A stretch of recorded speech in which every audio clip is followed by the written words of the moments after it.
ethnic neighborhood of Lavapiés, strolling the streets under the sun. My week is coming to an end. This is my second to last day, and this video for me is all about capturing my top foodie moments that I'm going to take home with me to New Zealand. Nicholas, the larger-than-life cider maestro, he served me up some of his Asturian cider, but as opposed to using the machine in most places, he pours it from a great height into the glass, splatters it everywhere, but apparently this kind of brings the cider alive and unleashes its aromas. And you have to scull it all. If you don't scull it, you have to kind of decorate the pavement with the rest. Cherry serenade. Walking on the street, local dudes, breaks out an opera in 3 languages, serenades me and gives me cherries. Oh my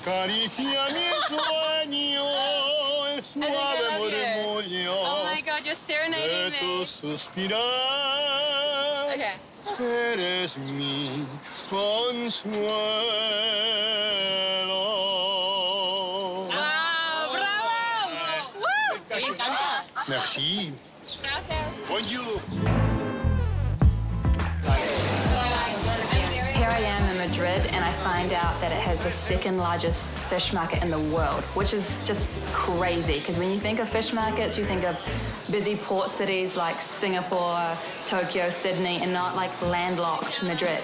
So of course I have to try some of the seafood that's on offer. And the craziest thing I try are these percebes, which are like gooseneck barnacles. The most hideous thing I've ever come across. They're almost phallic in appearance, and they taste like you've swallowed the ocean. And yet they go for like hundreds of euros a plate because they're so dangerous to harvest. Yeah, it's very salty. It's very salty, and it's the sheer taste of the sea in your mouth. And it's gone, and that's it. And it costs a fortune. with a clock tower. Skyscrapers in Europe were built in Madrid. Some music going. Yeah. Cock bar. The oldest cocktail bar in Madrid. Here I was amazed by the skillful hands of Jose, the mixologist, spinning, shaking, swirling, sliding me cocktail after cocktail. He's like the Tom Cruise of Madrid.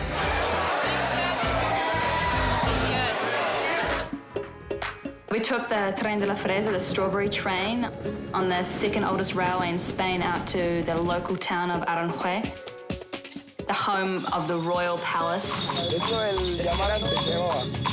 And we ate these strawberries in a field with a local third-generation grower, Fernando, and he explained the difference between fresas, the little strawberries, and fresones, and got us to kind of distinguish between 6 different varieties. And we're eating these strawberries in the field under the sunshine. They're just bursting with flavor.